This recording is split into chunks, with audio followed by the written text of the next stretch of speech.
La sexualidad femenina, un espacio en Radio Tentación donde se habla de aquello que nadie cuenta, pero todos desean saber. Te esperamos de martes a sábado a la 1:40 de la madrugada en la sintonía de Radio Tentación.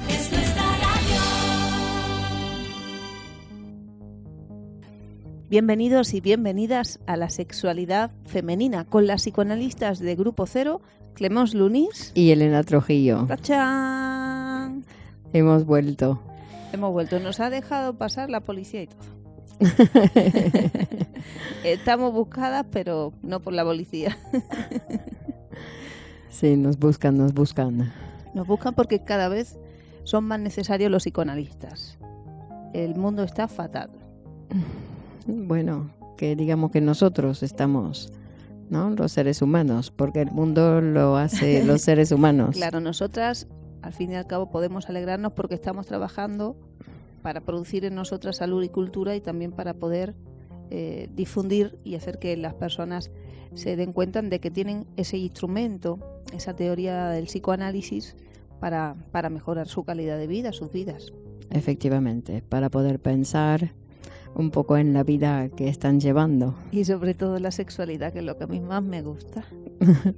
¿Por qué es lo que más te gusta, Elena? Bueno, porque este programa se llama La Sexualidad Femenina. ¿Cómo voy a decir que me gustan los coches? No pegaría. Yo digo, pues me gusta lo que hago.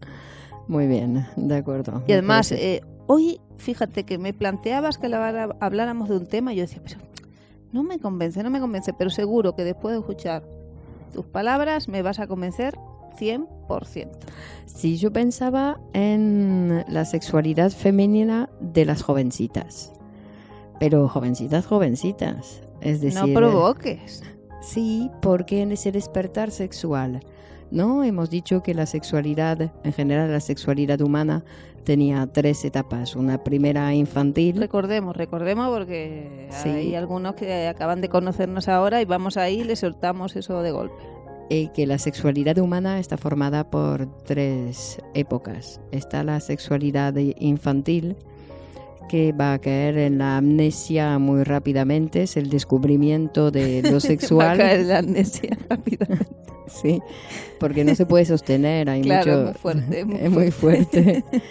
Entonces cae en la amnesia. Bueno, son varios añitos de sexualidad infantil. Sí, hay todo un periodo de investigación. Otra dimensión, pero hay un periodo de varios años donde se pasa por distintas fases de constitución psíquica que va conquistando también los órganos para el psiquismo y que luego va a caer, como tú dices, en la amnesia. Y después viene la época que el psicoanálisis llama de latencia. Es decir, que el niño, para poder interesarse a otra cosa que a su sexualidad, va a interesarse en otras cosas. Entonces va a reprimir esa sexualidad infantil, haciéndola caer en la amnesia, va a olvidar todo y va a descubrir el mundo en el cual vive, digamos. Con algunos les gustaría quedarse toda la vida en la etapa de latencia y hacer borrar el sexo de sus vidas, ¿no? Yo pensaba que decías que había algunos que les gustaría quedarse en la sexualidad infantil, donde, ¿no? Esa sexualidad donde salvaje, donde uno quiere tocar todo. ¿Ves cómo hay gustos para todos? Sí, efectivamente. Y después del periodo de latencia, que para cada uno es un tiempo diferente, llega la metamorfosis de la pubertad.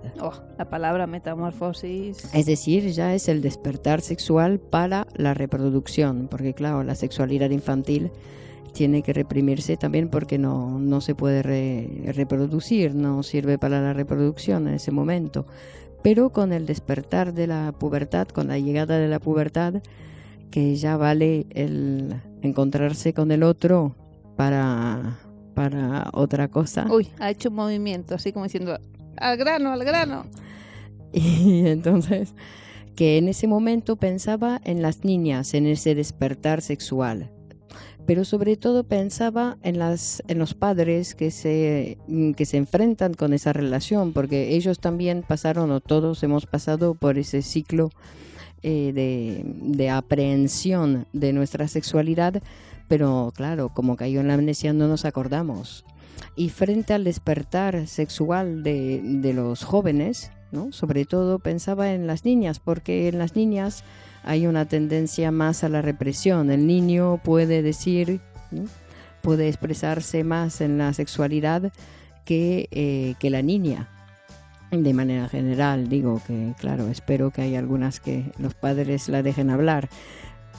Y pensaba en las madres, cómo hacer frente a ese despertar que van a ver en su casa, como las niñas ahí empiezan a descubrir que hay un chico que le gusta, que hay una chica, esos amores que tienen las jóvenes así con sus amigas, esa efusión, esas pasiones que tienen. El otro día escuchaba al doctor Menasa plantear si tal vez era poco conveniente esa tendencia que hay en televisión a fomentar, hablaba del fenómeno fan o esa situación de alguna manera al exhibicionismo que se le fomenta a los jóvenes, de hacerse famosos, de cantar, de todos ir detrás de grandes ídolos, como que era una sexualización temprana. Planteaba como una interrogante, ¿no? Si era eso lo que había que plantearle a los jóvenes, sexualizar antes de tiempo sus juegos o su época infantil, porque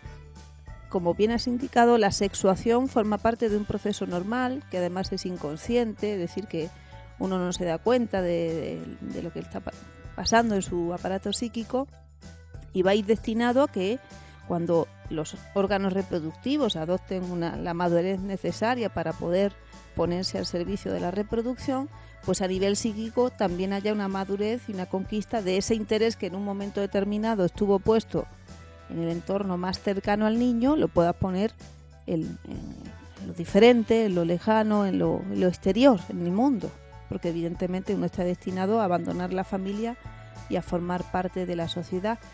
Pero claro, a veces es interesante tu planteamiento de si solo la sexualidad es que las niñas o los niños parezcan adolescentes pequeñitos. Digamos que, ¿qué es la sexualidad? ¿Es que se interesen por enrollarse con el amiguito? ¿Es que puedan hablar?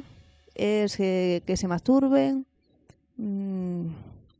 ¿Qué es? Bueno, es todo eso, ¿no? También es la pasión que pueden poner en el estudio de ciertas cosas, la pasión que tienen con los juegos, todas esas pasiones que tienen y que en general son muy efusivas, es decir, que tienen mucha pasión, mucho más que los adultos. Entonces, frente a eso, la reacción de los padres muchas veces es de querer tranquilizarlos, querer tapar, digamos, esa efusión, ¿no? Y en esa dificultad, porque claro, es intentar tapar algo que no se puede tapar.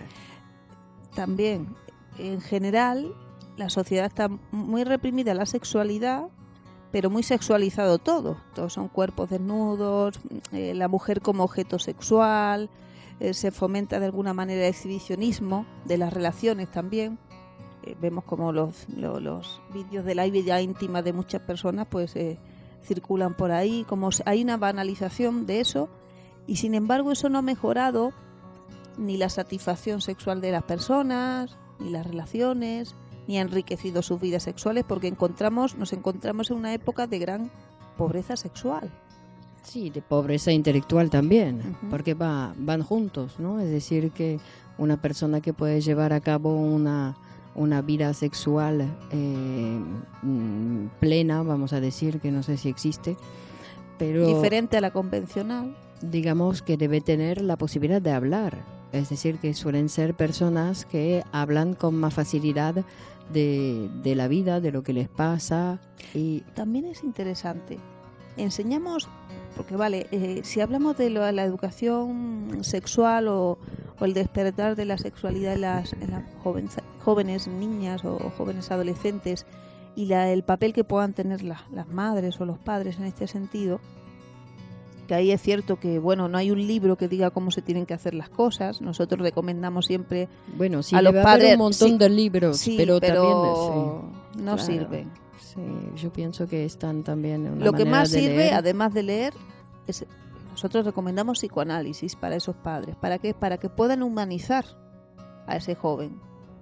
Porque no se trata de hacerlo perfecto, La educación no es querer que tus hijos vayan por el camino correcto, porque eso sería una dictadura. Claro, ¿y qué es el camino perfecto? Exacto. Pero sí, si son seres previamente humanizados, previamente donde han constituido su sexualidad, han entendido su complejidad, han aceptado las diferencias, en el sentido que nunca las cosas van a coincidir como yo las pienso y aún así te respeto.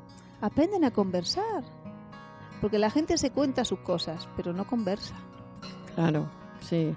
Entonces él me dijo, entonces yo le dije, y entonces él me dijo, entonces yo le dije, y cuentan la historia, la conversación que tuvo con él, con no sé quién, pero ni reflexionan sobre el tipo de conversaciones que han tenido, que han podido decir una frase nueva, han podido construir algo en la conversación. Claro, no tienen ningún pensamiento, porque un pensamiento no es el pensamiento de uno.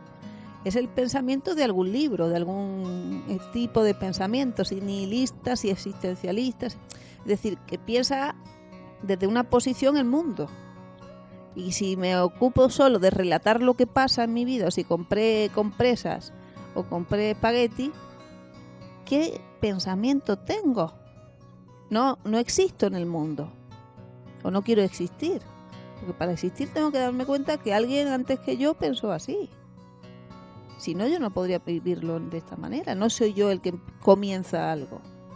No, vivimos en un mundo ya construido. Entonces llegamos ahí a un mundo con ya pensamiento y según un poco como nos vamos formando, adoptamos ciertos pensamientos y todo eso se hace de manera inconsciente. Es decir, que tampoco hay una decisión y si no hay un cierto trabajo hecho para acceder a maneras de pensar, pues padecemos lo que llamamos la ideología del Estado, es decir, lo que los gobiernos nos vienen a decir de lo que es el bien, del mal, de lo que conviene hacer. Y que vemos que aquí, por ejemplo, en la época en la cual vivimos, poco nos dicen de lo que tenemos que hacer.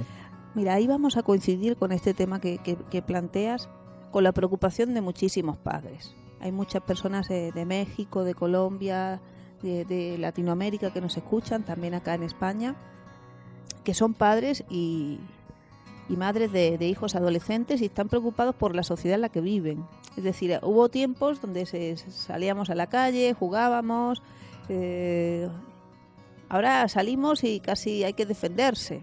Claro. Además están todos instalados con las redes sociales, hablan más con el que está lejos que con el que está cerca. Viene el otro y te quiere atracar, hasta el comerciante te quiere engañar, porque hoy en día todo el mundo quiere engañar a todo el mundo. Se ha perdido la confianza, que es lo que movía el sistema capitalista. Entonces, claro, ellos también se preocupan en ese ámbito de la sexualidad porque no saben en qué pensamiento van a caer sus hijos. Es decir, en qué tendencia, en qué lo viven. Porque primero los medios le están bombardeando, hablándoles de una juventud pues terrible, una juventud que es solo superficial, que no tiene ningunos ideales, y sabemos que toda la juventud no es así. Y además, si fomentan esas cosas, es lo que crean. Entonces, claro, tienen un gran temor con esos hijos. Y eso a veces enrarece esa relación que los padres tienen que tener para que dejar que sus hijos crezcan. En el intento de protegerles, claro, cierran todas las puertas. Yo reitero que el mejor consejo que podemos darles es que comiencen su psicoanálisis. ¿Quién? Los padres. ¿Quién? Para aprender a conversar tranquilamente. La educación es una cosa de muchos años o de toda la vida.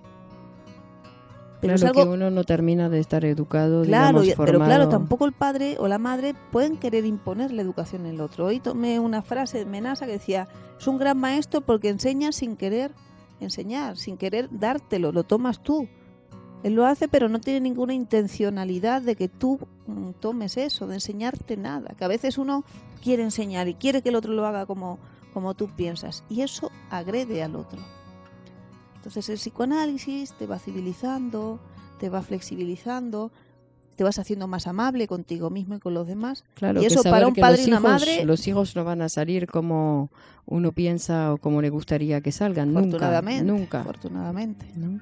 Que sean seres independientes a ti, sino que sería uno. Claro, que muchas veces los padres miran sus hijos y dicen: ¿cómo? Esa es hija mía, este es hijo mío, pero no puede ser. Sí, ¿qué habré tenido yo que ver con ese muchacho que está ahí, ¿no? Que hace lo que hace.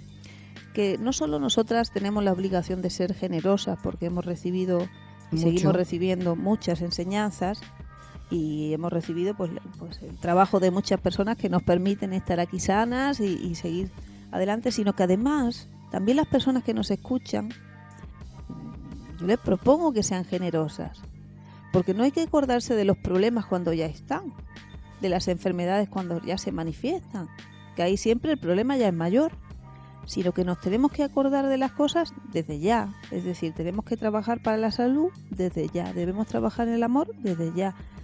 ¿Para qué? Porque es un trabajo del día a día, son cambios que uno va haciendo en su personalidad y le van permitiendo moldarse a las situaciones cambiantes de la vida. Porque nos metemos con los adolescentes, porque ya no piensan como antes.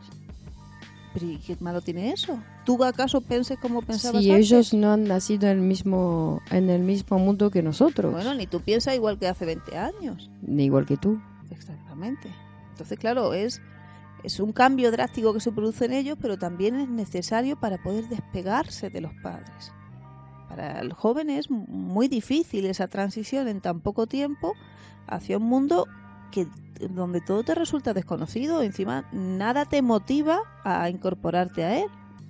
Porque en otros tiempos sí había motivaciones, había un mundo que se abría de posibilidades, pero hoy dime dónde están las posibilidades. Son bastante reducidas. Pero bueno, tenemos Hay que ver. posibilidades en este espacio de crecimiento, de acercarnos a los jóvenes también. Por favor, nos pueden escribir, sabemos que hablamos para todos y para todas, también para los jóvenes. ¿Y a qué correo nos pueden escribir sus consultas o sugerencias? La sexualidad femenina radio @gmail.com.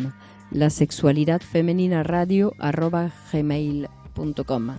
Bueno, y si alguno o alguna de ustedes desea comenzar su psicoanálisis, contacte con nosotras y concretaremos un horario para su primera entrevista. Muy bien. Hasta la próxima. Un abrazo. La sexualidad femenina, un espacio en Radio Tentación donde se habla de aquello que nadie cuenta, pero todos desean saber. Te esperamos de martes a sábado a la 1:40 de la madrugada en la sintonía de Radio Tentación. Es nuestra radio.